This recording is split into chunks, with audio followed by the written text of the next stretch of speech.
Bharatiya Janata party ਦੇ ਸ਼੍ਰੀ ਮੁਕਤਸਰ ਸਾਹਿਬ ਹਲਕੇ ਤੋਂ ਉਮੀਦਵਾਰ ਰਾਜੇਸ਼ ਪਠੇਲਾ ਗੋਰਾ ਦੇ ਹੱਕ ਵਿੱਚ ਪ੍ਰਚਾਰ ਕਰਨ ਲਈ ਅੱਜ ਖੇਤੀਬਾੜੀ ਰਾਜ ਮੰਤਰੀ ਕੈਲਾਸ਼ ਚੌਧਰੀ ਸ਼੍ਰੀ ਮੁਕਤਸਰ ਸਾਹਿਬ ਵਿਖੇ ਪਹੁੰਚੇ। ਸ਼੍ਰੀ ਮੁਕਤਸਰ ਸਾਹਿਬ ਹਲਕੇ ਵਿੱਚ ਵੱਖ-ਵੱਖ ਥਾਵਾਂ ਤੇ ਪਹੁੰਚੇ ਹੋਏ ਖੇਤੀਬਾੜੀ ਰਾਜ ਮੰਤਰੀ ਕੈਲਾਸ਼ ਚੌਧਰੀ ਨੂੰ ਵਰਕਰਾਂ ਅਤੇ ਲੋਕਾਂ ਦੇ ਵੱਲੋਂ ਲੱਡੂਆਂ ਦੇ ਨਾਲ ਤੋਲ ਕੇ ਉਹਨਾਂ ਦਾ ਮਾਣ ਸਨਮਾਨ ਕੀਤਾ ਗਿਆ।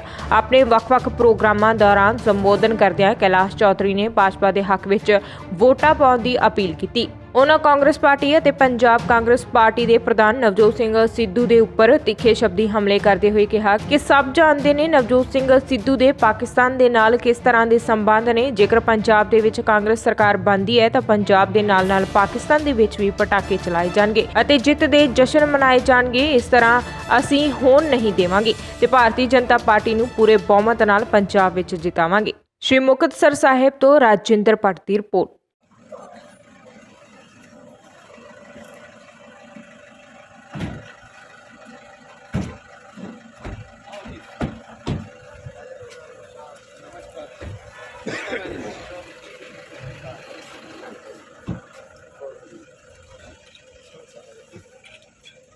साहब है जी, हनी पिंडा जी है, फैंसी बत्रा जी है, सुजिंदर जी है,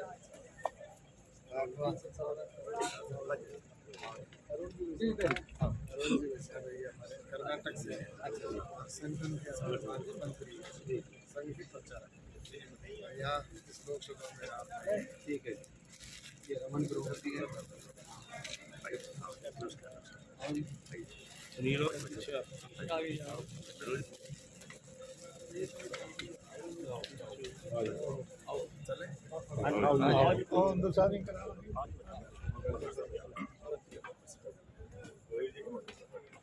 ये उधर ही है जैसलमेर में उनका काम है।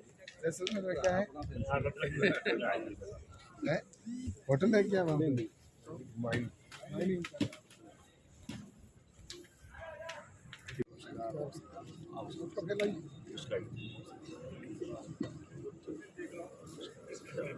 आओ गुरु जी, आ जाओ सामने हो जाओ, आ जाओ रिची जी, मिलते जाओ। प्रधान जी आ गए। ये बलूर तो कैंडिडेट है जी पीएलसी के कैप्टन साहब से। हाँ जी, इन्होंने कल के ग्रैंडफादर भी एमएलए रहे हैं जी, बहुत पुराने। सबसे पहली असेंबली के अंदर ये एमएलए बने थे इनके दादा जी। केमिस्ट एसोसिएशन के प्रधान है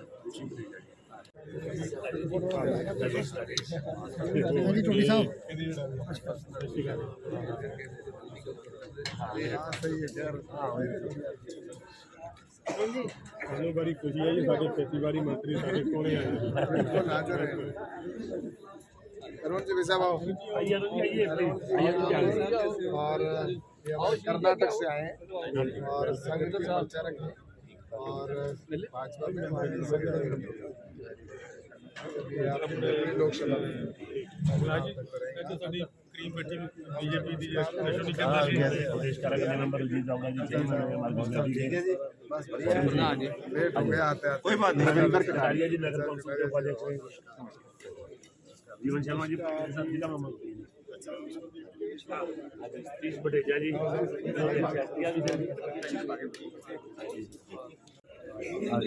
ਤੂੰ ਜੋ ਮਰੋੜ ਤੋਂ ਉੱਥੇ ਭੱਜ ਗਏ ਉੱਥੇ ਗਿਆ ਹੋਰ ਫਿਰ ਰਜੇਸ਼ ਕੋਲ राजा जी अपने संयुक्त के जिला ਅੱਜ ਵੀ ਮੈਂ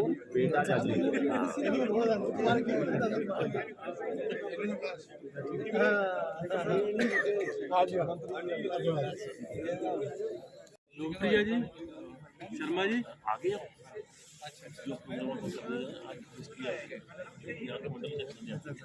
और इनके वो जो समस्या है लेके आओ भाई, आगे लेके आराम से करते हैं, अपने पास ही है। ਉੱਥੇ ਕਰਾਂਗੇ ਹਾਂਜੀ ਹਾਂਜੀ ਸਾਰੇ ਪਤਵੰਤੇ ਸੱਜਣ ਜੋ ਇੱਥੇ ਅੱਜ ਪਹੁੰਚੇ ਨੇ ਸਭ ਨੂੰ ਸਤਿ ਸ੍ਰੀ ਅਕਾਲ, ਜੈ ਸ਼੍ਰੀ ਰਾਮ। ਸਤਿਕਾਰਯੋਗ ਮੰਤਰੀ ਜੀ, ਇਹਨਾਂ ਦੀ ਵੀ ਪਾਰਟੀ ਨੇ ਸਪੈਸ਼ਲ ਡਿਊਟੀ ਲਾਈ ਹੈ ਫਿਰੋਜ਼ਪੁਰ ਪਾਰਲੀਮੈਂਟ ਦੇ ਵਿੱਚ। ਉਹਨਾਂ ਦੇ ਨਾਲ ਸਾਡੇ ਅਰੁਣ ਜੀ ਬੈਠੇ ਨੇ, ਕਰਨਾਟਕਾ ਤੋਂ ਆਏ ਨੇ। ਕਰਨਾਟਕਾ ਦੇ ਕੁਝ ਕਾਰਨ ਨੇ, ਸਾਨੂੰ ਸਭ ਨੂੰ ਪਤਾ ਪੰਜਾਬ ਦੇ ਹਾਲਾਤ ਕੀ ਨੇ। ਇਸ ਕਰਕੇ ਇਹਨਾਂ ਕਾਰਨਾਂ ਕਰਕੇ ਸਾਡੀ ਸਟੇਟ ਨੂੰ ਪਤਾ ਹੈ, ਉਹਨਾਂ ਸਕੀਮਾਂ ਦੇ ਬਾਰੇ ਵੀ ਸਾਨੂੰ ਪਤਾ ਹੈ, ਕਿਉਂਕਿ ਜੋ ਇੱਥੇ ਮੈਂ ਦੇਖ ਰਿਹਾ ਇਹ ਆਪਣੀ ਸਭ ਦੀ ਰਹੇ ਹੈ ਨਾ ਕਿ ਸਾਨੂੰ ਪੰਜਾਬ ਦੇ ਹਾਲਾਤ ਬਦਲਣੇ ਚਾਹੀਦੇ ਨੇ।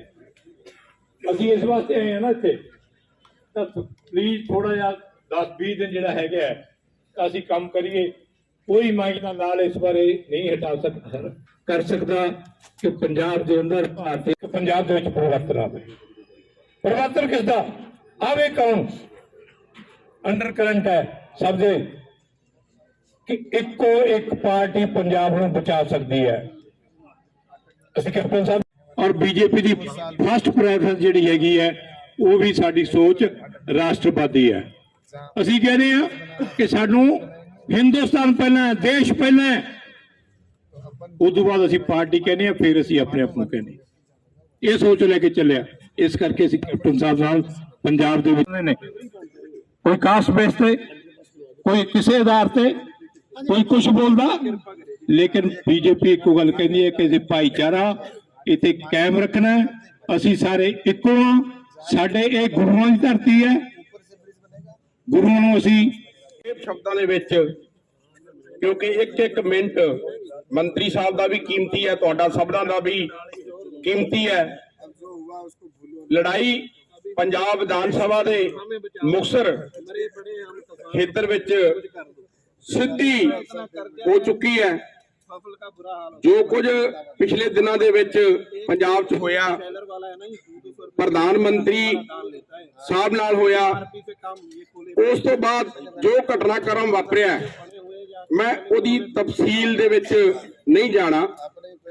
ਇੰਨੀ ਹੀ ਗੱਲ ਕਰਨੀ ਚਾਹਾਂਗਾ, ਇੰਨੀ ਹੀ ਗੱਲ ਕਹਿਣੀ ਚਾਹਾਂਗਾ ਕਿ ਜੋ ਪ੍ਰਧਾਨ ਮੰਤਰੀ ਨਰਿੰਦਰ ਮੋਦੀ ਜੀ ਦੇ ਮਨ ਵਿੱਚ ਜੋ ਪੰਜਾਬ ਦੇ ਲਈ ਹਮਦਰਦੀ ਔਰ ਜੋ ਦੇਣਾ ਚਾਹੁੰਦੇ ਸੀ, ਉਹ ਕੁਝ ਇੱਕ ਲੋਕਾਂ ਨੂੰ ਰਾਸ ਨਹੀਂ ਆਇਆ। ਉਹਨਾਂ ਨੇ ਪੰਜਾਬ ਦਾ ਨੁਕਸਾਨ ਕਰਾਤਾ। ਅਰੁਣ ਜੀ ਜਿਹੜੇ ਕਰਨਾਟਕਾ ਤੋਂ ਬਣੇ ਸੰਗਠਨ ਮੰਤਰੀ ਹਨ, ਸਾਡੇ ਇਸ ਜ਼ਿਲ੍ਹੇ ਦੇ ਕਾਰਿਆਕਾਰੀ ਜ਼ਿਲ੍ਹਾ ਪ੍ਰਧਾਨ ਸੰਦੀਪ ਗਿੱਦੜ ਜੀ, ਔਰ ਸਾਡੇ ਅੰਕਲ ਲੋਕ ਸਭਾ ਹਲਕਾ ਫਿਰੋਜ਼ਪੁਰ ਦੇ ਇੰਚਾਰਜ, ਨਾਲ ਦੇ ਲੱਗਦੇ ਬਠਿੰਡਾ 'ਚ ਰਹਿਣ ਵਾਲੇ ਸ਼੍ਰੀ ਮੋਹਨ ਲਾਲ ਗਰਗ ਜੀ, ਸਾਡੇ ਸੰਯੁਕਤ ਅਕਾਲੀ ਦਲ ਦੇ ਜ਼ਿਲ੍ਹਾ ਪ੍ਰਧਾਨ ਰਜਿੰਦਰ ਰਾਜਾ ਜੀ, ਸਮਾਜ ਸੇਵੀ ਮਿੰਕਲ ਬਜਾਜ ਜੀ, ਸਾਹਮਣੇ ਬੈਠੇ ਸਮੁੱਚੇ ਸਾਡੇ ਗੁਰਚਰਨ ਸਿੰਘ ਡੀਟੀਓ ਸਾਹਿਬ, ਔਰ ਸਮੁੱਚੇ ਜਿਹੜੇ ਇਸ ਲੰਚ ਦੇ ਪ੍ਰੋਗਰਾਮ ਤੇ ਭੰਡਾਰੀ ਸਾਹਿਬ ਦੇ ਪਰਿਵਾਰ ਦੇ ਵਿੱਚ ਸ਼ਾਮਲ ਹੋਏ ਹੈ, ਸਭ ਨੂੰ ਫਤਿਹ ਅਰਜ਼ ਕਰੂੰਗਾ। ਵਾਹਿਗੁਰੂ ਜੀ ਕਾ ਖਾਲਸਾ, ਵਾਹਿਗੁਰੂ ਜੀ ਕੀ ਫਤਿਹ। ਬਹੁਤ ਲੰਬੀ ਡਿਟੇਲ ਦੇ ਵਿੱਚ ਮੰਤਰੀ ਸਾਹਿਬ ਨੇ ਆਪਾਂ ਨੂੰ ਦੱਸਿਆ। ਮੈਂ ਸਿਰਫ ਤੁਹਾਨੂੰ ਇੰਨਾ ਹੀ ਕਹੂੰਗਾ, ਕਿਉਂਕਿ ਪ੍ਰੋਗਰਾਮ ਕਰਨੇ ਵਾਲੇ ਜਿਹੜਾ ਪ੍ਰੋਗਰਾਮ ਸੀਗਾ ਉਹ 2:30 ਵਜੇ ਦਾ ਸੀ, ਔਰ 3:30 4 ਇੱਥੇ ਵੱਜ ਗਏ ਹੈ। ਮੈਂ ਸਿਰਫ ਇੰਨਾ ਹੀ ਬੇਨਤੀ ਕਰੂੰਗਾ, ਮੈਂ ਤੁਹਾਡੇ ਵਰਗਾ ਇਨਸਾਨ ਹੈ, ਤੁਹਾਡਾ ਹੀ ਬੱਚਾ ਹੈ, ਤੁਹਾਡਾ ਛੋਟਾ ਵੀਰ ਹੈ, ਔਰ ਇੱਕ ਸਧਾਰਨ ਪਰਿਵਾਰ ਚੋਂ ਜੰਮੇ। ਅੱਜ ਆਪਾਂ ਉਹਨਾਂ ਦਾ ਸਰਮਾਏਦਾਰਾਂ ਦਾ ਮੁਕਾਬਲਾ ਤਾਂ ਨਹੀਂ ਕਰ ਸਕਦੇ, ਲੇਕਿਨ ਜਿਹੜੀ ਆ ਜਮਹੂਰੀਅਤ ਦੀ ਤਾਕਤ ਹੈ, ਜਿਹੜੇ ਮੇਰੇ ਸਾਹਮਣੇ ਬੈਠੇ ਲੋਕ, ਜਿਹੜੇ ਮੇਰੇ ਅੱਜ ਇਸ ਭੰਡਾਰੀ ਸਾਹਿਬ ਦੇ ਛੋਟੇ ਸੱਦੇ ਤੇ ਆਏ ਆ ਇੱਥੇ, ਇਹਨਾਂ ਦੀ ਜੇ ਤਾਕਤ ਬਣ ਗਈ ਤਾਂ ਮੈਨੂੰ ਲੱਗਦਾ ਉਹ ਦਿਨ ਦੂਰ ਨਹੀਂ ਵੀ ਮੁਕਤਸਰ 'ਚ ਕਮਲ ਖਿਲੂਗਾ, ਮੁਕਤਸਰ 'ਚ ਵਿਧਾਨ ਸਭਾ ਦੇ ਵਿੱਚ ਬੀਜੇਪੀ ਦਾ ਕੈਂਡੀਡੇਟ ਜਿੱਤੇਗਾ। ਮੈਂ ਮੰਤਰੀ ਸਾਹਿਬ ਦਾ ਰਸਤੇ 'ਚ ਗੱਲ ਹੋ ਰਹੀ ਸੀ, ਕਹਿ ਰਹੇ ਸੀ 550 ਕਿਲੋਮੀਟਰ ਦਾ ਮੇਰਾ ਲੋਕ ਸਭਾ ਹਲਕਾ ਹੈ, ਔਰ 300 ਕਿਲੋਮੀਟਰ ਆਪਣਾ ਸਾਰਾ ਪੰਜਾਬ ਦਾ ਏਰੀਆ ਬਣਦਾ ਹੈ। ਤਾਂ ਮੈਂ ਪੁੱਛਿਆ ਵੀ ਐਮਐਲਏ, ਪਹਿਲਾਂ ਮਾਨਯੋਗ ਚੌਧਰੀ ਸਾਹਿਬ ਐਮਐਲਏ ਵੀ ਰਹੇ, ਉੱਥੋਂ ਐਮਐਲਏ ਵੀ ਰਹੇ ਹੈ, ਤੇ ਹੁਣ ਮੈਂਬਰ ਪਾਰਲੀਮੈਂਟ ਹੈ। ਮੈਂਬਰ ਪਾਰਲੀਮੈਂਟ ਬਣਨ ਤੋਂ ਬਾਅਦ ਇੱਥੇ ਐਕਟਿਵ ਫਸਟ ਟਾਈਮ ਇਹਨਾਂ ਨੇ ਮੰਤਰੀ ਪਦ ਵੀ ਮਿਲਿਆ।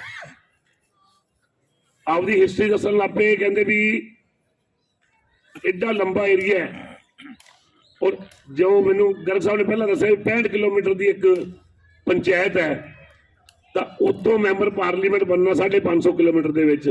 ਮੈਂ ਆਪਣੀ ਖੁਸ਼ਕਿਸਮਤੀ ਹੈ ਵੀ ਇਹੋ ਜਿਹੀ ਮਹਾਨ ਸ਼ਖਸੀਅਤ ਆਪਣੇ ਕੋਲ ਆਈ ਹੈ, ਔਰ ਅਸੀਂ ਆਪਦੇ ਆਪ ਦਾ ਮਾਣ ਮਹਿਸੂਸ ਕਰਦੇ ਹਾਂ ਵੀ ਸਾਡੇ ਬੀਜੇਪੀ ਦੇ ਇਹੋ ਜਿਹੇ ਮੈਂਬਰ ਪਾਰਲੀਮੈਂਟ ਵੀ ਹਨ ਜਿਨ੍ਹਾਂ ਨੇ ਐਡੇ ਵੱਡੇ ਹਲਕੇ ਦੇ ਵਿੱਚ ਆਪਦਾ ਪਰਚਮ ਲਹਿਰਾਇਆ। ਭਾਰਤੀ ਜਨਤਾ ਪਾਰਟੀ ਨੇ ਪੰਜਾਬ ਦੇ ਵਿੱਚ ਆਪਦੀ 117 ਸੀਟਾਂ ਗੱਠਜੋੜ ਦੇ ਵਿੱਚ ਲੜਨ ਦਾ ਫੈਸਲਾ ਲਿਆ। 65 ਸੀਟਾਂ ਬੀਜੇਪੀ ਲੜ ਰਹੀ ਹੈ, ਜਿਨ੍ਹਾਂ ਚੋਂ ਇੱਕ ਸੀਟ ਭਾਰਤੀ ਜਨਤਾ ਪਾਰਟੀ ਦੀ ਜਿਹੜੀ ਮੁਕਤਸਰ ਵਿਧਾਨ ਸਭਾ ਦੀ ਹੈ, ਇਸ ਤੁਹਾਡੇ ਨੁਮਾਇੰਦੇ ਦੀ ਜ਼ਿੰਮੇਵਾਰੀ ਆਈ ਸੀ। ਜਦੋਂ ਭਾਰਤੀ ਜਨਤਾ ਪਾਰਟੀ ਅਲਾਇੰਸ 'ਚ ਲੜਦੀ ਸੀ, ਅਸੀਂ ਉਦੋਂ ਤੁਹਾਡੇ ਕੋਲ ਉਦੋਂ ਵੀ ਆਉਂਦੇ ਸੀਗੇ। ਔਰ ਪਿਛਲੇ 30 ਸਾਲ ਪਹਿਲਾਂ ਇੱਕ ਵਾਰ ਬੀਜੇਪੀ ਅਲੱਗ ਲੜੀ ਸੀ ਆਪਦਾ, 30 ਸਾਲ ਬਾਅਦ ਦੁਬਾਰਾ ਅੱਜ ਸ਼ਹਿਰ ਨੂੰ ਵਾਰੀ ਮਿਲੀ ਹੈ। ਔਰ ਜੇ ਆਪਾਂ ਕਿਤੇ 19 ਕੀ ਗੱਲ ਹੋ ਗਈ ਤੇ ਅਗਲਾ 30 ਸਾਲ ਕਿਸੇ ਨੇ ਹਿੰਮਤ ਨਹੀਂ ਕਰਨੀ ਇਲੈਕਸ਼ਨ ਲੜਨ ਦੀ। ਇਹ ਗੱਲ ਸੋਚ ਕੇ ਚੱਲਿਆ ਜੋ ਵੀ ਇੱਕ ਮੌਕਾ ਮਿਲਿਆ ਸ਼ਹਿਰ ਨਿਵਾਸੀਆਂ ਨੂੰ ਆਪਦੇ ਵਰਗਾ ਐਮਐਲਏ ਬਣਾਉਣ ਦਾ, ਔਰ ਉਹ ਮੌਕਾ ਹਮੇਸ਼ਾ ਨਹੀਂ ਮਿਲਣਾ। ਇਸ ਮੌਕੇ ਦਾ ਫਾਇਦਾ ਕਿੱਦਾਂ ਉਠਾ ਸਕਦੇ ਆ, ਇਹ ਤੁਹਾਡੇ ਲੋਕਾਂ ਤੇ ਡਿਪੈਂਡ ਕਰਦਾ। ਜੇ ਗੱਲ ਕਰੀਏ ਆਪਾਂ ਪੰਜਾਬ ਸਰਕਾਰ ਦੀ, ਤਾਂ ਮੈਂ ਮਾਨਯੋਗ ਮੰਤਰੀ ਸਾਹਿਬ ਨੂੰ ਦੱਸਣਾ ਚਾਹੁੰਦਾ ਵੀ ਇਹ ਮੁਕਤਸਰ ਨੂੰ ਅੰਮ੍ਰਿਤ ਸਿਟੀ ਯੋਜਨਾ ਦੇ ਵਿੱਚ 250 ਕਰੋੜ ਰੁਪਇਆ ਮਾਨਯੋਗ ਪ੍ਰਧਾਨ ਮੰਤਰੀ ਨੇ ਭੇਜਿਆ ਸੀ।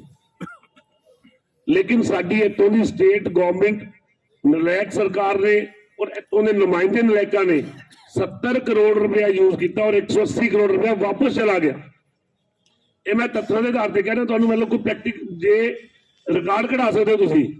ਮਤਲਬ ਇਹ ਸਰਕਾਰ ਦੀ ਕਿੱਡੀ ਵੱਡੀ ਨਾਕਾਮੀ ਹੈ, ਆਪਣੇ ਨੁਮਾਇੰਦਿਆਂ ਦੀ ਕਿੱਡੀ ਵੱਡੀ ਨਾਕਾਮੀ ਹੈ ਵੀ 250 ਕਰੋੜ ਰੁਪਇਆ ਮੁਕਤਸਰ ਤੋਂ ਪ੍ਰਧਾਨ ਮੰਤਰੀ ਜੀ ਭੇਜ ਰਹੇ ਹੈ ਔਰ ਇਹ 70 ਕਰੋੜ ਰੁਪਇਆ ਵਰਤ ਕੇ 180 ਕਰੋੜ ਰੁਪਇਆ ਵਾਪਸ ਭੇਜ ਰਹੇ ਹੈ।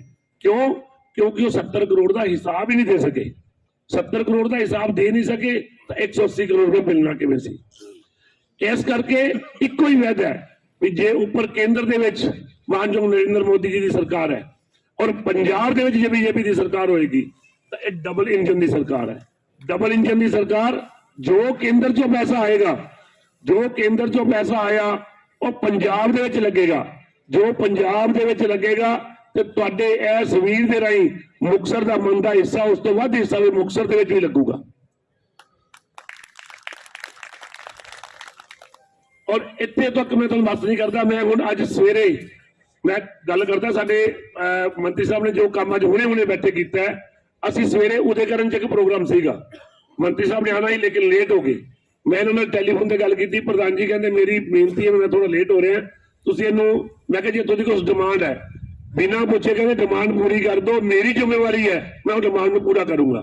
ਔਰ ਉੱਥੋਂ ਦੀ ਜਿਹੜੀ ਡਿਮਾਂਡ ਸੀਗੀ ਤੁਹਾਨੂੰ ਸਾਰਿਆਂ ਨੂੰ ਪਤਾ ਹੋਏਗਾ, ਸਤਸੰਗ ਘਰ ਰਾਧਾ ਸਵਾਮੀ ਸਤਸੰਗ ਘਰ ਔਰ ਪਿੰਡ ਦੇ ਵਿੱਚ ਫਾਟਕ ਬੰਦ ਹੈ, ਉਹ ਰੇਲਵੇ ਫਾਟਕ ਬੰਦ ਹੈ, ਉਹਦੇ ਨੀਚੋਂ ਅੰਡਰਪਾਸ ਬਣਾਉਣ ਵਾਸਤੇ ਮੰਤਰੀ ਕਹਿੰਦੇ ਮੇਰੀ ਜ਼ਿੰਮੇਵਾਰੀ ਉਹ ਅੰਡਰਪਾਸ ਮੈਂ ਬਣਾ ਕੇ ਜਾਊਂ। ਬੋਲੇ ਪ੍ਰੈਕਟੀਕਲ ਕੰਮ ਹੈ। ਇਸ ਕਰਕੇ ਮੈਂ ਤੁਹਾਡਾ ਜ਼ਿਆਦਾ ਸਮਾਂ ਨਾ ਲੈਂਦਾ, ਮੈਂ ਤੁਹਾਨੂੰ ਇੱਕੋ ਗੱਲ ਕਹੂੰਗਾ, ਇਸ ਨੁਮਾਇੰਦੇ ਨੂੰ ਮਾਣ ਬਖਸ਼ੋ, ਇੱਕ ਵਾਰ ਮੌਕਾ ਜਿਹੜਾ ਆਪਦੇ ਇਸ ਛੋਟੇ ਵੀਰ ਨੂੰ ਦਿਓ।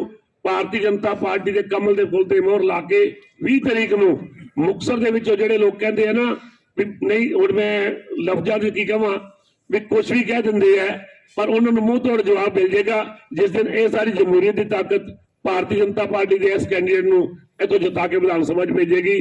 ਬਹੁਤ ਬਹੁਤ ਧੰਨਵਾਦ। ਵਾਹਿਗੁਰੂ ਜੀ ਕਾ ਖਾਲਸਾ, ਵਾਹਿਗੁਰੂ ਜੀ ਕੀ ਫਤਿਹ। ਕਿਸੇ ਬੰਦੇ ਨੂੰ ਕੰਮ ਤੋਂ ਨਹੀਂ ਰੋਕਦੇ, ਕੰਮ ਤੋਂ ਨਹੀਂ ਮੋੜਦੇ, ਕੰਮ ਕਰਨਗੇ। ਸੋ ਮੇਰੀ ਜਨਰਲ ਅਸੀਂ ਸ਼੍ਰੀ ਮੁਕਤਸਰ ਸਾਹਿਬ ਦੀ ਹੋਂਦ ਨੂੰ ਬਚਾਉਣ ਵਾਸਤੇ ਗੋਰਾ ਪਟੇਲਾਂ ਨੂੰ ਜਿਤਾਈਏ। ਵਾਹਿਗੁਰੂ ਜੀ ਕਾ ਖਾਲਸਾ, ਸ਼੍ਰੀ ਵਾਹਿਗੁਰੂ ਜੀ ਕੀ ਫਤਿਹ। ਬਹੁਤ ਮਿਹਰਬਾਨੀ ਬਜਾਜ ਜੀ। ਮੈਂ ਹੁਣ ਸਾਡੇ ਹਰਮਨ ਪਿਆਰੇ ਡੀਪੀਓ ਸਾਹਿਬ ਉਹ ਵੀ ਸਾਡੇ ਵਿੱਚ ਪਹੁੰਚ ਗਏ ਨੇ, ਅਸੀਂ ਉਹਨਾਂ ਨੂੰ ਵੀ ਜੈ ਆਖਦੇ ਹਾਂ। ਜਰਨੈਲ ਸਿੰਘ ਜੀ ਆਏ, ਉਹਨਾਂ ਨੂੰ ਕਹੂੰਗਾ 2 ਮਿੰਟ ਲਈ ਇੱਥੇ ਆ ਕੇ ਵਿਚਾਰ ਰੱਖਣਗੇ, ਸਿਰਫ 2 ਮਿੰਟ ਵਾਸਤੇ। ਜਰਨੈਲ ਸਿੰਘ ਜੀ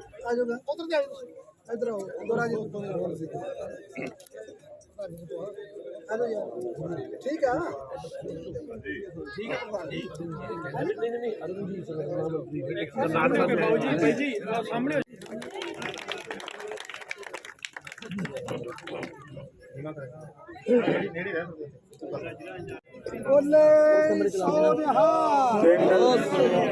ਪਿੰਡ ਕਾਨੇ ਵਾਲੀ ਦੇ ਵਿੱਚ ਸਾਡੇ ਕੇਂਦਰੀ ਰਾਜ ਮੰਤਰੀ, ਜਿਨ੍ਹਾਂ ਨੂੰ ਅੱਜ ਮੈਂ ਆਪਣੇ ਪਿੰਡ ਕਾਨਿਆਂ ਵਾਲੀ ਵੱਲੋਂ, ਬਲਾਕ ਜਾਤੀ ਮੁਕਤਸਰ ਵੱਲੋਂ, ਜ਼ਿਲ੍ਹਾ ਮੁਕਤਸਰ ਵੱਲੋਂ ਜੀ ਆਇਆਂ ਆਖਦਾ।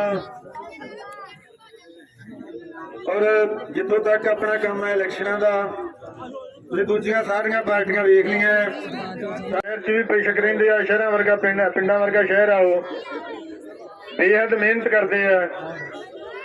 ਆਪਾਂ ਉਹਨਾਂ ਲੋਕਾਂ ਨੂੰ ਵੇਖ ਲਿਆ ਹੈ, ਪਰਚਾ ਲਿਆ ਹੈ, ਅੱਜ ਇਹਨੂੰ ਪਰਖਣ ਦੀ ਲੋੜ ਹੈ।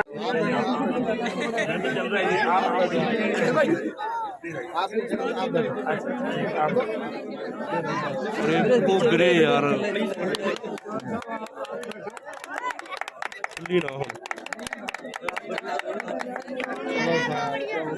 Bharatiya Janata party, Bharatiya Janata party, Bharatiya Janata party जिंदाबाद, भारतीय जनता पार्टी जिंदाबाद, राजीव चौधरी जिंदाबाद, Brajesh Kumar Gaura पठेला, Bharatiya Janata party, Bharatiya Janata party, Bharatiya Janata party. आवाज घट आ रही यार, इन्ने बंदे हो तो आवाज ना आवे। भारतीय जनता पार्टी हम सवाल आया थोड़ा यार, तो फिर चार से पीती है तो बड़ा जल्दी बोल रहा है, ठीक है।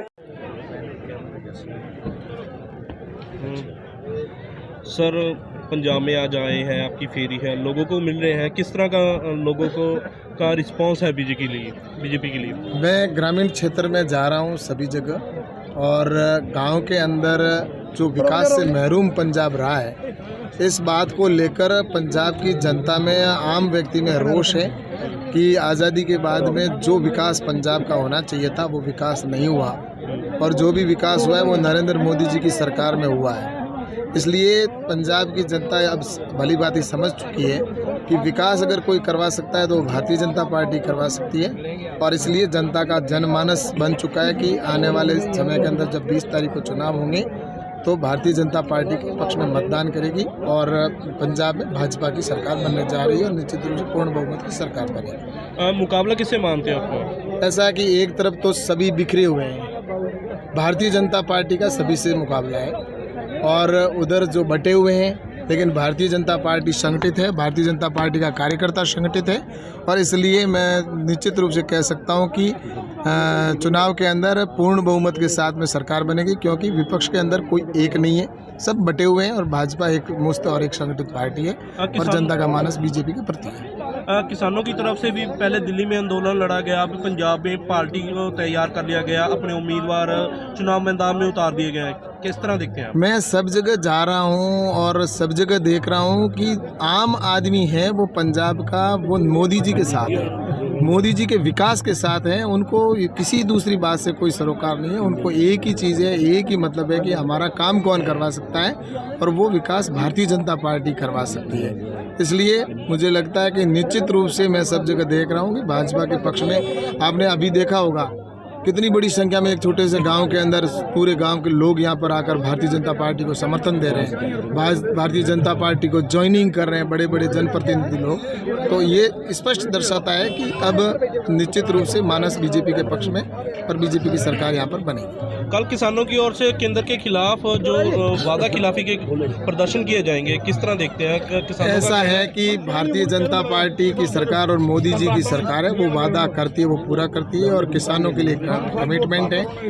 पहली बार कांग्रेस की सरकार ने भी, आपने देखा होगा कि विकास का कभी काम नहीं किया। आपने देखा होगा कि कृषि का बजट पहली बार बढ़ा है कांग्रेस की सरकार, और यूपीए के टाइम के अंदर तो कृषि का बजट ही टोटल मिलाकर कितना होता था, अधिकतम 23,000 करोड़ रुपए रहा। लेकिन वर्तमान की मोदी जी की सरकार में कृषि का बजट है वो 1,23,000 करोड़ है, जो कि 1,00,000 करोड़ रुपए अधिक है। किसानों को सम्मान निधि का पैसा डायरेक्ट खाते में जाता है, एमएसपी को 1.5 गुना किया गया है, 10,000 एफपीओ बन रहे हैं, एग्रीकल्चर इंफ्रास्ट्रक्चर फंड के माध्यम में गाँवों के अंदर फूड प्रोसेसिंग यूनिट लगेगी, पैकेजिंग, सॉर्टिंग, ग्रेडिंग की व्यवस्था होगी। इस बात को किसान समझ चुका है, और निश्चित रूप से किसान है वो भारतीय जनता पार्टी को मतदान आपने पटाखे करेगा। फोड़ने की बात की है, अभी पटाखे अगर यहाँ चलेंगे तो खुशी होगी, अगर वहाँ चलेंगे तो यहाँ पंजाब में गमी होगी, क्या मतलब क्या है? पंजाब ही नहीं, पूरा हिंदुस्तान जानता है कि नवजोत सिंह सिद्धू और कांग्रेस के किस तरह से पाकिस्तान के संबंध हैं। इसलिए पाकिस्तान चाहता है कि पंजाब में सरकार है वो भारतीय जनता पार्टी की नहीं बने, इसलिए पाकिस्तान की इच्छा है कि यहाँ पर सरकार बीजेपी की नहीं बने, इसलिए मैं कह सकता हूं कि अगर जीत यहाँ पर कांग्रेस या अन्य पार्टी की होगी तो पटाखे पाकिस्तान में फूटेंगे, पाकिस्तान को खुशी मिलेगी, लेकिन हिंदुस्तान की जनता और पंजाब की जनता उनके सपने को साकार नहीं होने देगी।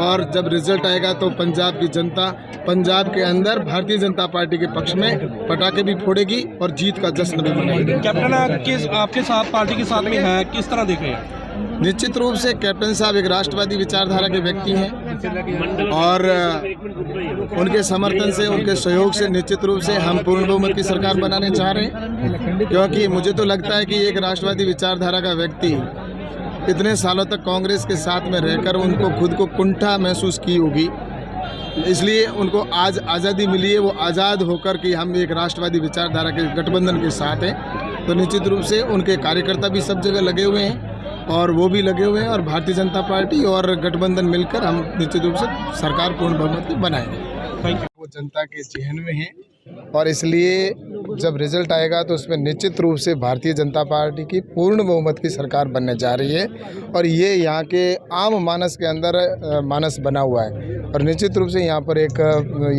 बहुत अच्छा रिजल्ट आएगा और यहाँ से भी हमारे प्रत्याशी जीतेंगे और पंजाब के अंदर सरकार भी बीजेपी की बनने जा रही है। इस बार अलायंस है जो कैप्टन अमरिंदर सिंह के साथ में संयुक्त अकाली दल है, कैसे देख रहे हो, क्या सोच रहे हो? कैप्टन अमरिंदर सिंह के बारे में क्या सोचते हैं? निश्चित रूप से एक राष्ट्रवादी विचारधारा के व्यक्ति जो कांग्रेस के अंदर कुंठित थे, जिस तरह की उनकी नीतियां थी उनसे वो कुंठित थे और एक राष्ट्रवादी व्यक्ति को पहले भारतीय जनता पार्टी में आ जाना चाहिए था, क्योंकि भारतीय जनता पार्टी एक राष्ट्रवादी विचारधारा की पार्टी है और आज उनके कार्यकर्ता भी पूर्ण जोश के साथ में भारतीय जनता पार्टी के साथ हैं और एनडीए का जो गठबंधन है उसके साथ है और निश्चित रूप से जो उत्साह देख रहा हूं मैं, तो ये आने वाले समय के अंदर निश्चित रूप से बीजेपी की सरकार यहाँ बनेगी। कल भी गांव में थे, एग्रीकल्चर बिल्स का जो इशू है, क्या लगता है अब कोई गांव में उनका?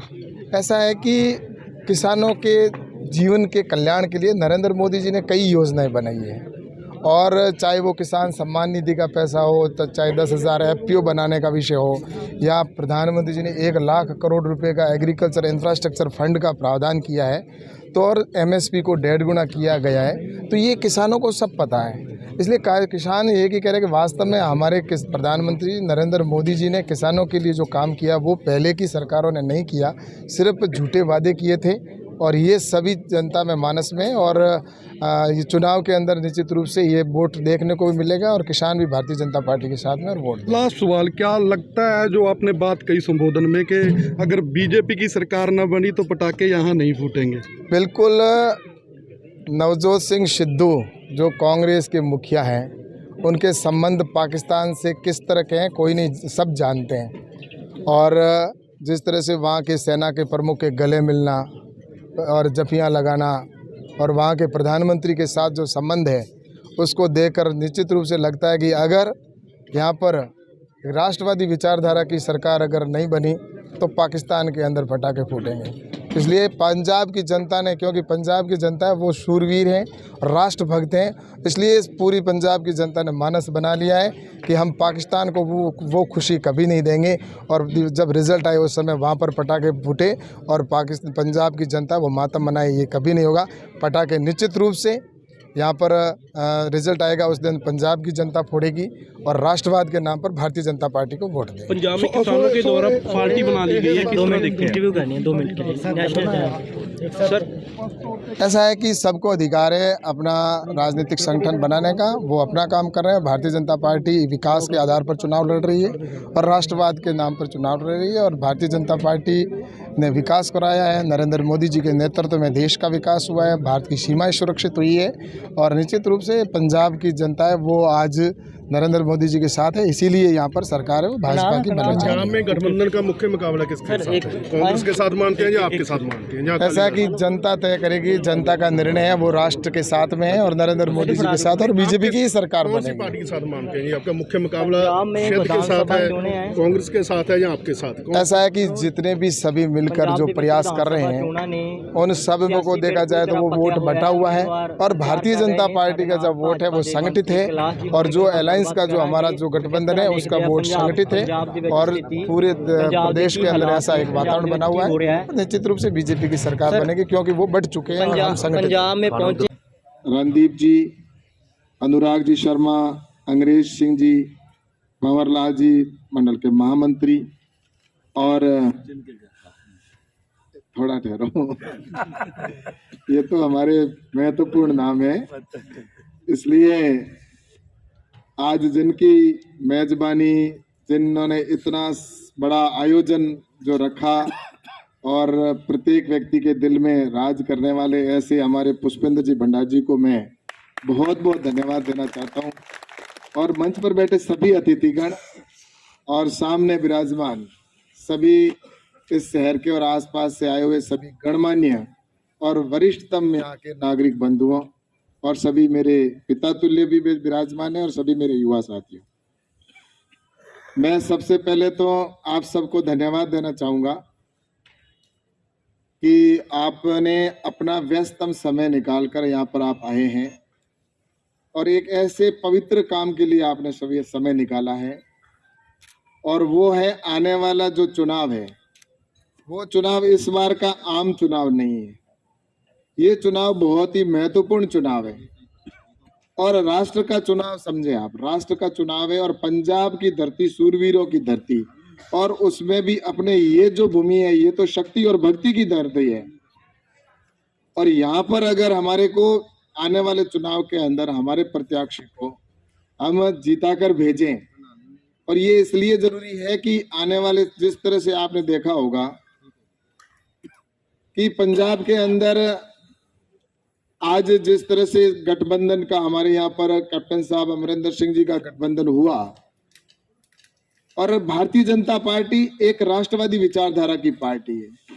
मैं कई बार सोचता था और सुनता भी था, उनके उद्बोधन को भी कैप्टन साहब के मैंने सुने भाई साहब, और मुझे कई बार ये लगता था कि कैप्टन साहब का जो वाक्य होता था वो राष्ट्र के प्रति होता था, और 10 साल तक उन्होंने उस कांग्रेस के अंदर कैसे निकाले मुझे ये समझ में नहीं आ रहा है, कैसे उनको घुटन महसूस हुई या नहीं हुई। कांग्रेस का इतिहास क्या रहा है वो सब जानते हैं, और भारतीय जनता पार्टी का हम सब जानते हैं।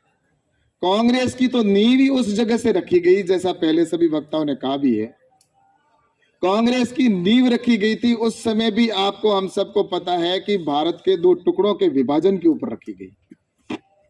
जवाहरलाल नेहरू जी चाहते थे कि मैं प्रधानमंत्री बनूं, और जिन्ना चाहता था कि मैं देश का प्रधानमंत्री बनूं, ये आप और हम सब जानते हैं। उनका वहां पर व्यक्तिगत स्वार्थ बड़ा था, देश बड़ा नहीं था, और अपने चंद स्वार्थों के लिए भारत माता के 2 टुकड़े कर दिए। और ऐसे लोग जो आज आप देख रहे हैं, उन्होंने 60 साल इस देश के ऊपर हुकूमत की, और उसके अंदर जिन्होंने इस भारत माता के टुकड़े के बाद भी उन्होंने बख्शा नहीं, धारा 370 जैसा निर्णय ले लिया। एक देश में 2 निशान 2 विधान कैसे चल सकते हैं, लेकिन उसमें भी खुद का स्वार्थ था।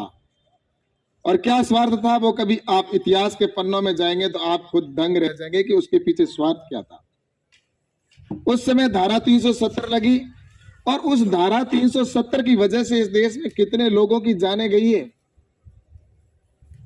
आंकड़ों के अनुसार देखे जाए तो भारत सरकार के जो अभी तक के आंकड़े, 44,000 से अधिक देश के नागरिकों की और सेना के जवानों की जान गई है, सिर्फ एक धारा 370 की कलंक की वजह से। और धारा 370 जो लगी, और उस देश के बॉर्डर के ऊपर जो हमारे सैनिक बैठे हैं, आज उसमें सबसे ज्यादा अगर देखा जाए तो सबसे ज्यादा पंजाब के हमारे जवान हैं, जो जवान तपती धूप हो, चाहे सर्दी हो, चाहे बर्फ हो, कैसी भी परिस्थितियों में वहां पर बॉर्डर के ऊपर खड़े हैं, और वो भारत माता के लिए अपनी जान देने के लिए तैयार है। और उस पंजाब का तो प्रत्येक व्यक्ति, क्योंकि सूरवीरों की धरती, हर व्यक्ति जान देने के लिए तैयार है। और ऐसे कई वीर सपूत जो देश के लिए शहीद हो गए, देश के लिए जिन्होंने शहादत दे दी, किस लिए दी कि हमारे दुश्मन देश जो हमारे पास में पाकिस्तान हमारे सामने जो खड़ा है, उस पाकिस्तान के अंदर जो दुश्मन देश है, और उसकी वजह से हमारे इतने लालों ने जान गंवाई है, और उस देश के प्रधानमंत्री के साथ, उस देश के सेना के प्रमुख के साथ में कांग्रेस का जो मुखिया है वो जाकर पपियां और जबियां मिलाता है, तब प्रत्येक व्यक्ति को दर्द होता है कि नहीं होता? मुझे ये बताइए, क्या वो नवजोत सिंह सिद्धू उस मां से आंख मिला सकता है पंजाब की धरती पर, ऐसा जिसके सामने, जिसने उस बॉर्डर पर अपने लाल को खोया है? मिला सकते हैं क्या? मुझे बताइए आप। क्या उस बहन से, जिसने अपनी बहन जो भाई के राखी बांधती थी, उस बहन का जो भाई शहीद हो गया, उस बहन के सामने वो आंख मिलाकर बात कर सकता है क्या? उसके सामने खड़ा हो सकता है क्या? ऐसे लोग जिस पार्टी के मुखिया होते हैं ना, तब दिल में पीड़ा होती है, और यही पीड़ा कैप्टन साहब के भी थी, इसलिए उन्होंने पार्टी को ठुकरा दिया। उनको चाहते तो वो दोबारा मुख्यमंत्री की दौड़ में भी कोई हट नहीं बनाते तो बन सकते थे वो। तो मैं आपको कहना चाहता हूं, जो भी उनके समर्थक भी यहाँ पर सब बैठे हैं, और भारतीय जनता पार्टी के भी हम सब यहाँ पर कार्यकर्ता बैठे हैं, और मैं आपसे निवेदन करना चाहता हूं कि उनके इतिहास को हमें देखना चाहिए, और हमारे इतिहास को और आने वाले कल को भी हमें देखना है, क्योंकि आने वाली पीढ़ी को भी हमें जवाब देना है। हमें आने वाली पीढ़ी को भी यह जवाब देना पड़ेगा कि हमारा देश जिस समय परिवर्तन हो रहा था, जिस समय भारत का इतिहास लिखा जा रहा था या देश मजबूत हो रहा था, उस समय हम कहां थे और हम किधर थे। कई ऐसे मेरे साथी, मैं जानता हूं, मेरे भी आसपास में कई लोग मिलना होता है, पर जब नरेंद्र मोदी जी का नाम आता है तो हर व्यक्ति का चाहता था कि उनकी इच्छा है कि मैं देश के प्रधानमंत्री नरेंद्र मोदी जी के साथ में खड़ा रहूं, लोकसभा के अंदर उनको मतदान करूं, लेकिन कुछ ऐसे कारणों की वजह से वो मतदान नहीं कर पाए। वो लोग मुझे अभी मिलते हैं तो कहते हैं कि हमें इस बात का मलाल रहता है हमेशा कि हमारे कुछ स्वंद स्वार्थ की वजह से, चंद कारण की वजह से हमने लोकसभा में मोदी जी को वोट नहीं दिया, लेकिन मोदी जी को वोट जाता तो जो हमारे लिए कितना महत्वपूर्ण होता, लेकिन कारण बस जिसने भी दिया वो भी पछताता है। इसलिए मैं आपसे कहना चाहता हूं कि नरेंद्र मोदी जी के नेतृत्व के अंदर देश हमें अब आगे बढ़ना लगा है। ये लोकल जिस तरह से इन्होंने यहाँ पर देखा होगा, यहाँ जिस तरह से गुंडा राज है, यहाँ पर जिस तरह से जो स्थितियां बनी हुई है, यहाँ पर हमारा देश का भविष्य हमारा युवा है, उस युवा को आप देख लीजिए, आज युवा किस दिशा में जा रहा है, कहां भटक रहा है, उसको नशे की वृत्ति लग रही है, कोई रोकने के प्रयास नहीं कर रहे। और अभी तो आपने देखा होगा कई पार्टियां तो ऐसे मुख्यमंत्री प्रायोजित कर रहे हैं और उनका नाम घोषणा कर रहे हैं जो खुद ही आपको पता है कि किस तरह के वृत्ति के हैं। अब वो इस प्रदेश का भला करेंगे क्या? मुझे ये बताइए।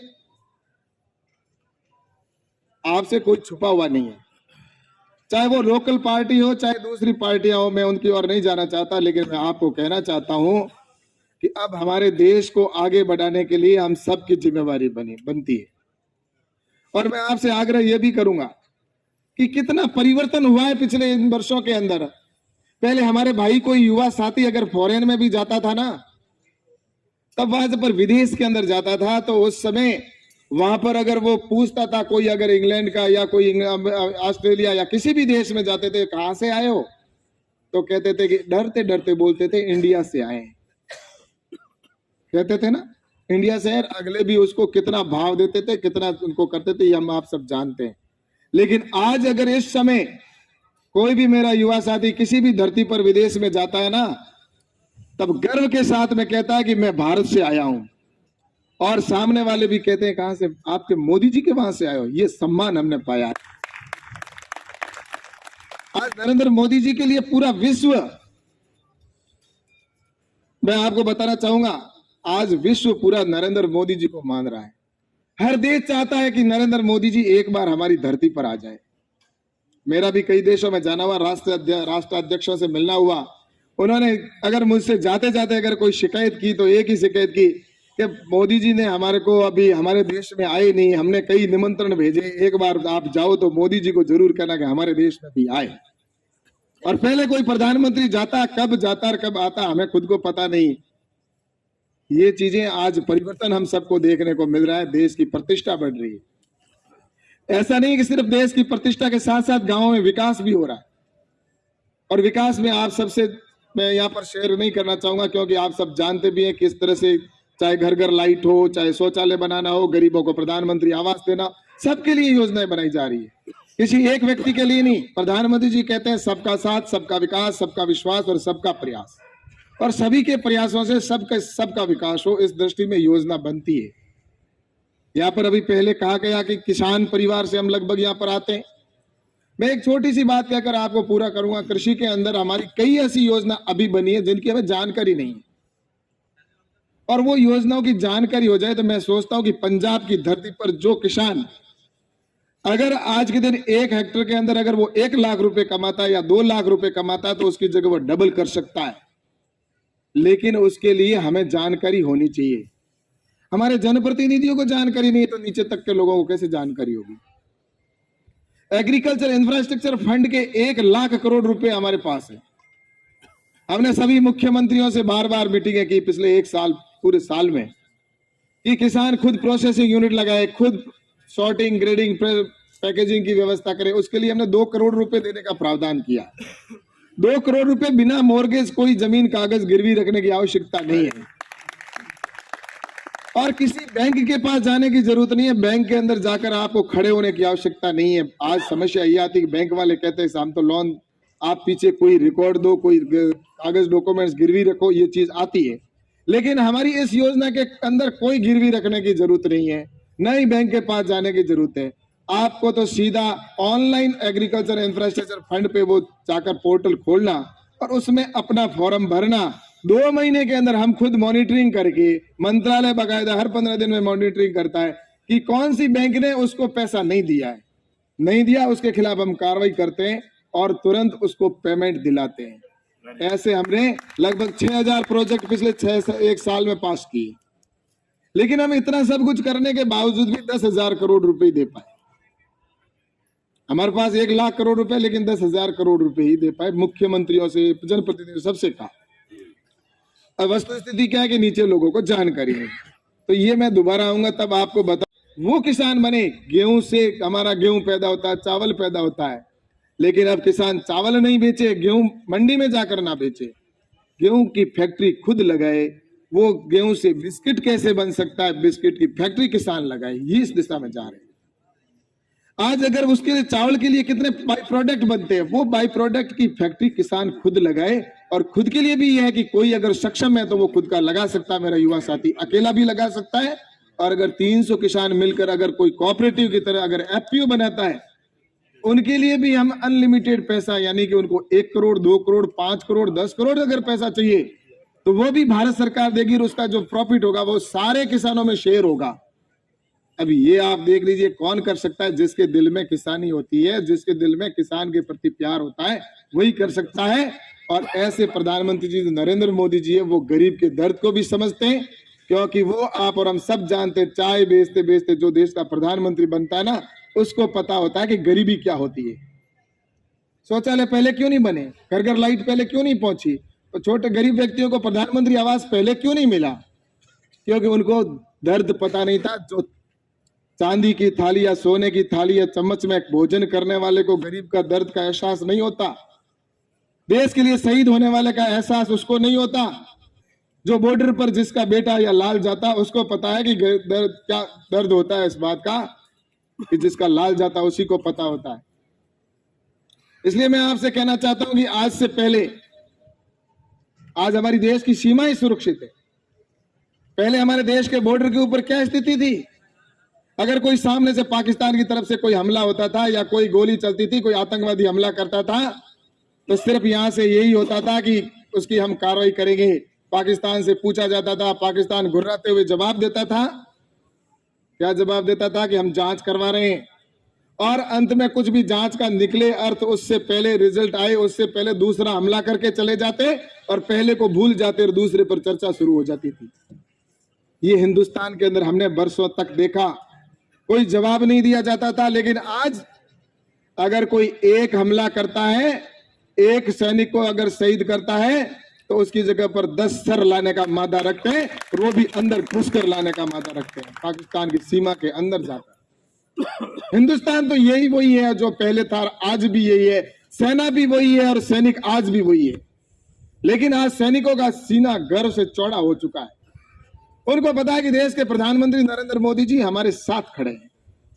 जब दीपावली के दिन वो उनके साथ में सेना अगर सैनिकों के साथ में कोई प्रधानमंत्री रात बिताता है या उनके साथ दीपावली मनाता है, तब देश के सैनिक को लगता है कि हमारे प्रधानमंत्री जी हमारे साथ खड़े हैं। पहले कोई गोली भी चलाते थे तो उनको दिल्ली से परमिशन लेनी पड़ती थी। आतंकवादी सामने गोली चला रहा है, सेना की तरफ से, पाकिस्तान की तरफ से सीज फायर तोड़ते हुए वहां से गोलियां आ रही है, वहां से बम चल रहे, लेकिन हिंदुस्तान के सैनिकों को दिल्ली से परमिशन लेनी पड़ती थी कि आप हम परमिशन दो, उधर से फायरिंग हो रही है। वो गोली का उसका जब तक वो वहां से परमिशन देते तब तक तो हमारे 2-4 सैनिक शहीद हो जाया करते थे। भाई साहब सही कह रहा हूं, गलत कहता हूं? और उसके बावजूद भी अगर उनको परमिशन मिलती तो भी गोलियों का हिसाब पूछा जाता था, एक एक गोली का हिसाब पूछा जाता है, कितनी गोली किधर से चली, क्यों चलाई, कैसी आवश्यकता पड़ी, और उसके टोपियां जमा कराओ पूरी। ये हालात है इस देश के अंदर, और देश के सैनिक मुझे ये चीज कहते हैं, तब मैं ये चीज सारी कह रहा हूं कि हमारे ये हालात थे। लेकिन अब आपको पता है देश के सैनिकों को छूट दे रखी है, अगर दुश्मन देश की तरफ से कोई भी अगर एक गोली आए तो दिल्ली से परमिशन की जरूरत नहीं है, जितनी आए उससे ज्यादा गोलियां चलाते हुए और जितने आए उतने उड़ा दो, उसके लिए फुल छूट दे रखी है। तो ये नरेंद्र मोदी जी ने आप और हम सब जानते हैं, पहले हमारा सैनिक अगर कोई पाकिस्तान में भूल से भी चला जाता तो उसका गला काट दिया जाता था, उसकी आंखें निकाल दी जाती थी, उसके कान काट लिए जाते थे, अंग का एक एक बोटी करके, और हिंदुस्तान के सैनिकों को तोहफे के अंदर उसका सर दिया करते थे, ये ले जो आपका तोहफा। और सैनिक सिर्फ देखा करते थे, देखने के सिवा उनके पास कुछ नहीं होता था, क्योंकि भारत का जो प्रधानमंत्री या भारत का जो तंत्र होता था वो उनसे जवाब पूछने की हिम्मत नहीं रखता था, और सिर्फ यही कहते थे कि हम इसकी जांच करवाएंगे।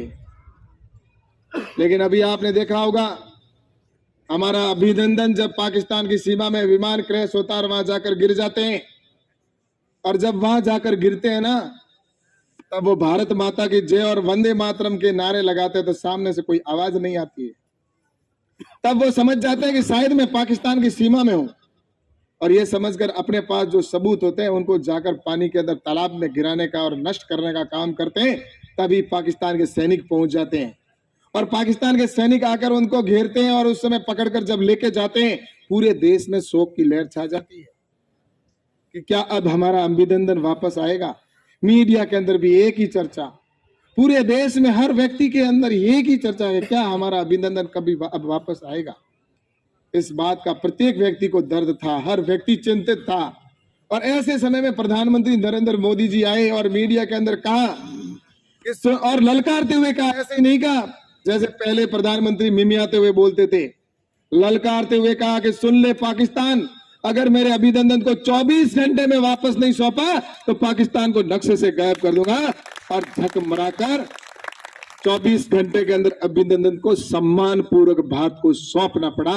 ये हिंदुस्तान अब हमारा है। इस हिंदुस्तान को हम, भारत माता की जय, इस हिंदुस्तान को हम आगे देखना चाहते हैं, बढ़ता हुआ।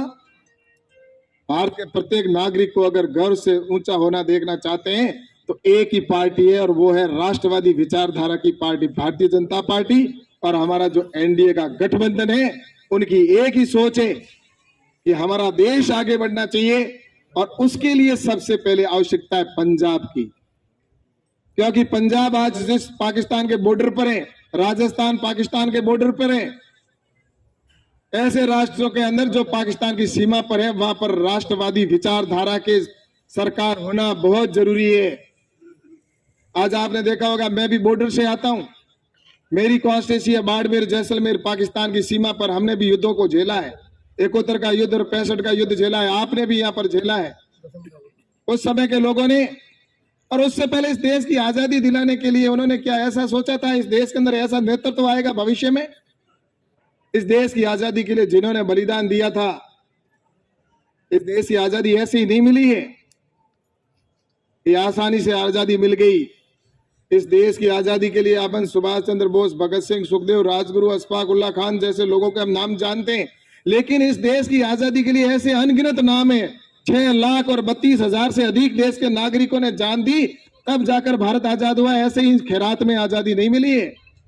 और ये चंद लोग जिस तरह से इस देश को लूटने का काम किया, भारत माता के टुकड़े करने का काम करने वाले लोगों को अब वो समय आ चुका है। अब ऐसा एक नेतृत्व आ चुका है नरेंद्र मोदी जी के नेतृत्व में कि भारत विश्व गुरु बने, और निश्चित रूप से हम सब अपनी आंखों से देखेंगे भारत के अंदर भारत का जो पताका है पूरे विश्व में फहराई जाएगी और भारत की प्रतिष्ठा पूरे विश्व में होगी।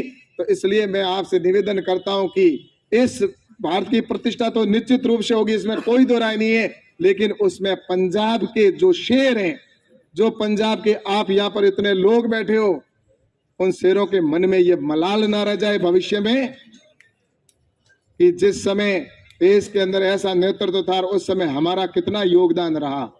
इसलिए आप सबसे आग्रह करता हूं कि ये 20 तारीख है, ज्यादा समय नहीं है, अब तो 2020 वाला मैच है, 20 दिन का समय, और 20 दिन में आप सबसे निवेदन करने और आपसे हाथ जोड़कर विनती करने के लिए हम सब आए हैं यहाँ पर कि आप 20 तारीख तक हमारे प्रत्याशी को यहाँ पर भी नहीं, पंजाब के जिस भी प्रदेश, जिस भी जिले के अंदर आपके रिश्तेदार मिलने वाले जो भी है उनको कहिए इस बार का चुनाव निश्चित रूप से हमें जीतना है, क्योंकि नजर सिर्फ पंजाब की नहीं है, इस चुनाव के ऊपर नजर है तो पूरे हिंदुस्तान की नजर है, और सारा हिंदुस्तान चाहता कि पंजाब में भाजपा की सरकार बने, और वो इसलिए चाहते हैं, और करना आपको है, क्या फैसला करना है।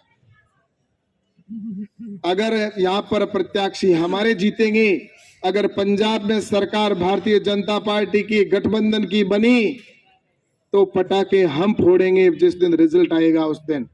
हर घर में हमारे दिवाली जैसा माहौल होगा, हम सब खुशियां मनाएंगे। और अगर यहाँ पर कांग्रेस और समर्थित दल अगर जीतते हैं कोई भी विरोधी पार्टी, तो पटाखे पाकिस्तान में फूटेंगे। अब आपके सामने सवाल है कि आपको खुशियां हिंदुस्तान को देनी है या पाकिस्तान की हमारा दुश्मन देश है उसको खुशियां देना चाहते हो, आपको तय करना है। इसलिए आपके ऊपर है, अब तय आपको करना है कि हमें किसके साथ रहना है, और हमारे जिस दिन रिजल्ट आए उस दिन हमारे हिंदुस्तान में पटाखे फूटे या ना फूटे, दीपावली जैसा माहौल यहाँ पर हो या ना हो। इसलिए हाँ, आप सब पाकिस्तान को खुशी देना चाहते हो क्या? नहीं चाहते हो तो अब से संकल्प लेकर घर घर जाकर और आने वाले इस चुनाव में 20 तारीख को आप अपने कमल के फूल पर वोट दिलाकर आप सब जीता कर भेजें, ऐसा निवेदन मैं आप सबसे करता हूं। आप सबको बहुत बहुत बधाई देते हो और एडवांस से बधाई देता हूं कि जीत तय है, कोई फर्क नहीं है। अंदर ही अंदर जिस तरह से बाहर से हम जब आए मीडिया के अंदर जो कुछ देखा उसमें और धरातल पर बहुत फर्क है, आपने भी महसूस किया होगा, जैसा अभी भाई साहब ने भी कहा। तो मैं सोचता हूं कि निश्चित रूप से आप पूरी ताकत के साथ में लगकर और इस देश के लिए आप कमल के फूल पर वोट दिलाकर इन भाई साहब को जीता कर हमारे भेजें, यही निवेदन करने के लिए हम सब आपके बीच में हैं। मैं लगातार जो चुनाव है उसके बाद चुनाव तक मैं यहाँ हूँ, लगातार हूँ, और हमारे अरुण जी भाई साहब भी है। और मैं आपको ये भी कह दूं कि चुनाव होने के बाद भी मैं आपके बीच में आता रहूंगा, और निश्चित रूप से ये आज जो लोकसभा क्षेत्र के अंदर मैं यहाँ पर आया हूँ तो 20 दिन रहूंगा तो आपका और मेरा संबंध भी वो हो जाएगा। तो मुझे लगता है कि जो योजनाएं और भी होगी उसके लिए भविष्य में आकर और बात